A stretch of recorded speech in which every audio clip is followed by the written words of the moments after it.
So Microsoft Flight Simulator is a hyper-realistic flight simulator that uses hyper-realistic photorealistic images in order to have a flight simulator. Unfortunately, it's also a reason that shows you why we can't have anything nice.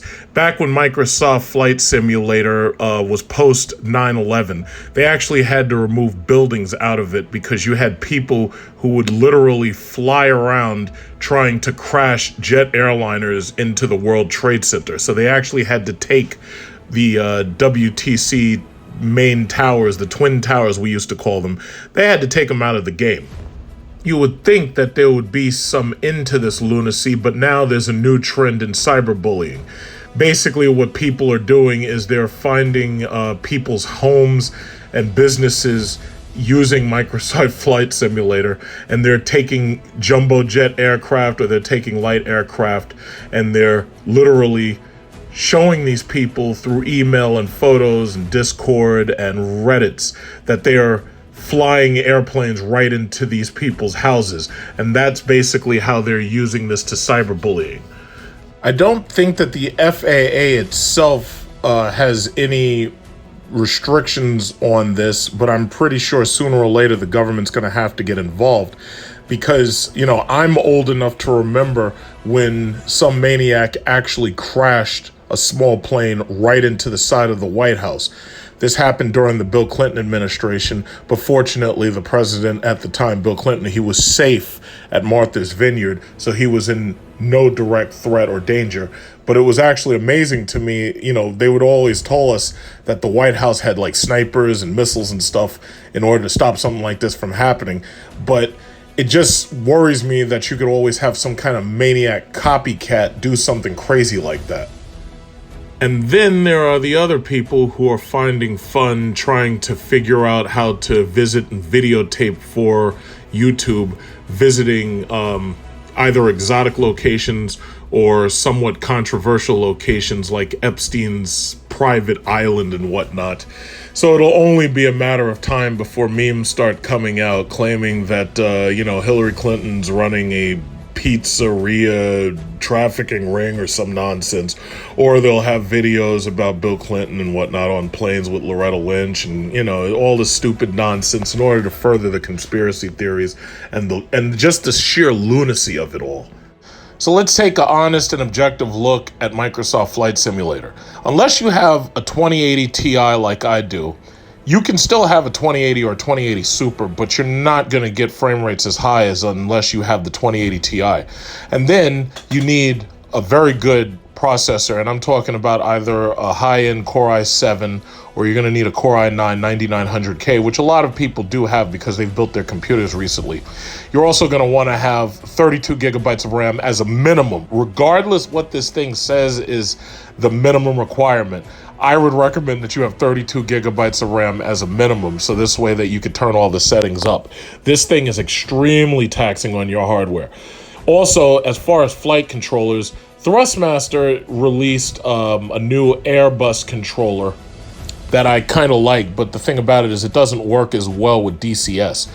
I would recommend either the Cytec X56 Rhino or the Warthog HOTAS that is made by Thrustmaster. You could get the Airbus joystick system made by Thrustmaster along with the throttle quadrant, but I really think you're better off, especially future-proofing, I think you're better off with the X56 Rhino or the Warthog with the removable grip so that you can also add a Cougar. Because this way, after you get bored with Microsoft Flight Simulator, you can always go and play DCS World instead. Why do I say get bored? Well, the reason why is because this game may really look good, but to me, it's nothing more than flying Google Earth and having airplane models in it. The game has unrealistic physics, the trim and most of the settings are way too touchy, but it's really strange because the landings and the takeoffs are not very challenging at all. In fact, you can land a 787 Dreamliner in less than 1,000 feet because as soon as you touch the ground, it feels like the airplane drags to a stop as if you were flying with full thrust reversers, and you may not even hit thrust reverser. Now, the game is pretty, let me give it that, but to tell you the truth, I I really prefer flying DCS because DCS just gives you so many more challenges, gives you so much more to do. DCS World may not be as hyper-realistic when it comes to terrain, but it's more fun, it's more challenging, and there's a robust multiplayer mode that allows you to dogfight with other players. Half of the challenge is simply starting your aircraft up on the ground and taking off. The other half is being able to use your weapon, shoot other people down, and then managing to somehow land. I would say one of the most fun things that I was able to do was land on the carrier with the F-18. It was extremely difficult and extremely unforgiving, but once you master it, you actually feel like you've accomplished something. All right, okay, come on. I'm badly aligned. Come on, ball. Come on. Oh, shit. Power. Oh! Yeah! Oh! I did it! Alright, drop power to 0 and hit that wheel brake. Oh, shit! I ain't got no tires! Look at that! My tires are blown off! Holy shit!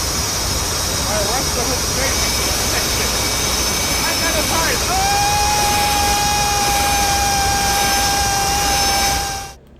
Now, if you're a thrill seeker and you want some real accomplishment and you think that sitting at a desk and playing flight simulators is a toy for children, there are airfields right in your neighborhood or not far from it probably, and you can actually go to an airfield right now and you can probably get yourself some certified flight instructor to actually take you up in a real airplane, and you can literally fly a plane just like I'm doing right here. My intro video, I consider a life milestone because when I was a kid, I always wanted to fly and I wanted to learn how to fly. And basically, my flight club is called Nassau Flyers.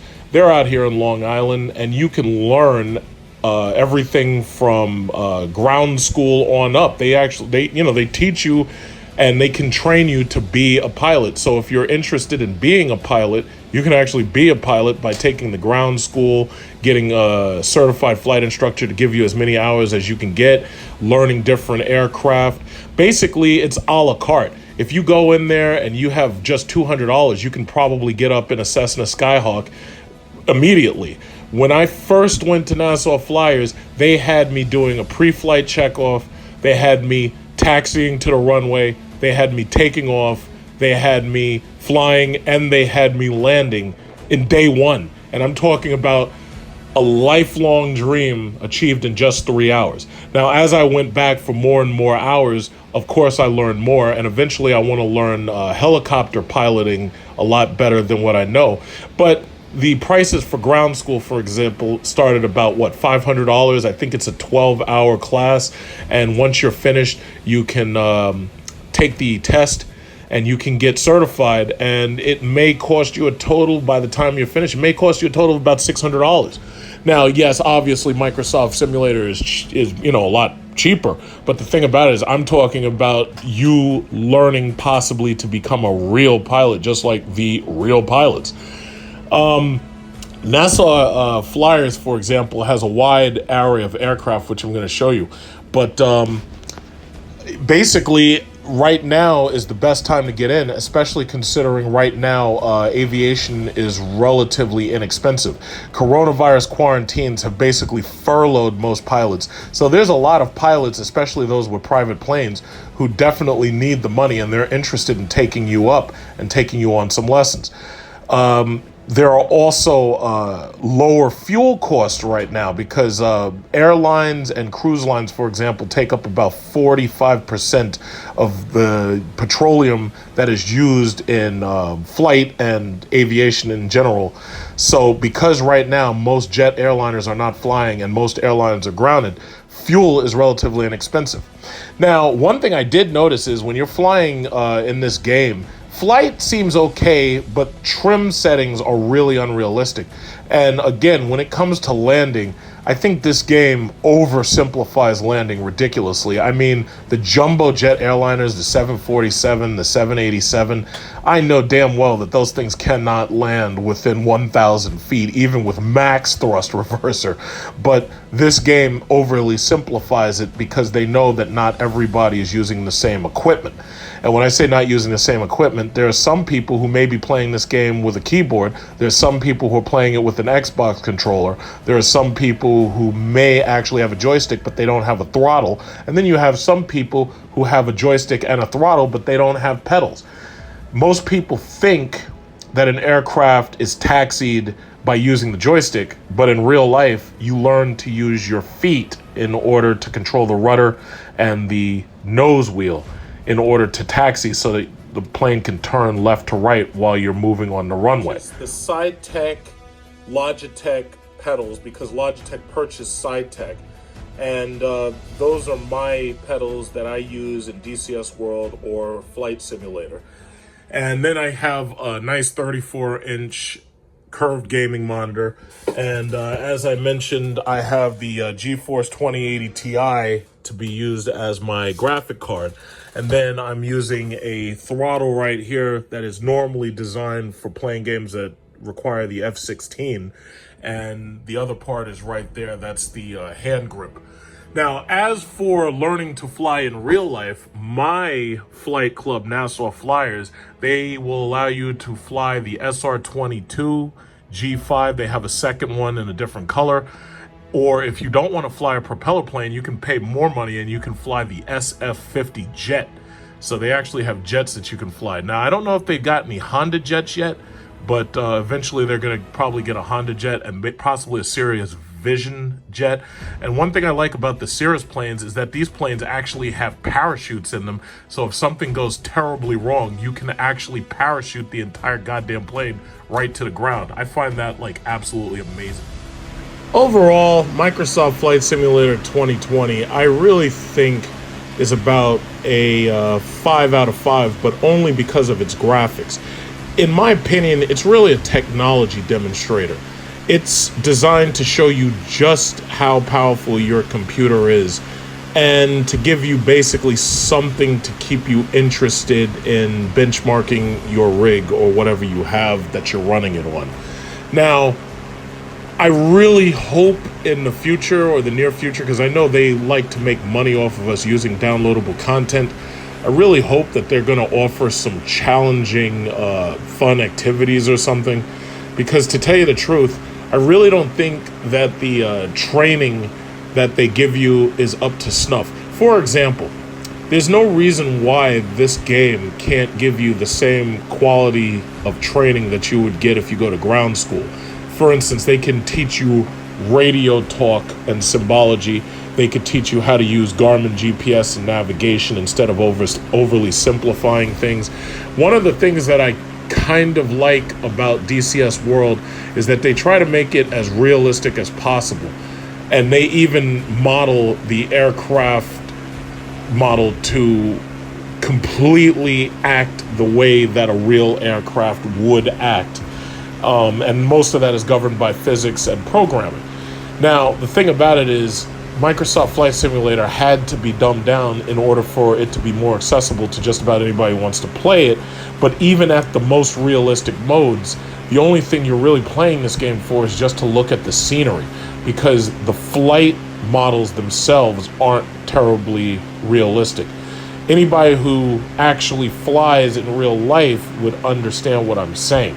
Not only that, you don't get the feelings that you get of an airplane, like the nausea and the shaking and the fishtailing of the plane, especially if it's a small, light airplane. It's a great game. It's a great looking game. I wish I could upload this in 4K, but I'm making it on iPhone. But ultimately, if I upload any videos, they will be in 4K, so just stay tuned for that.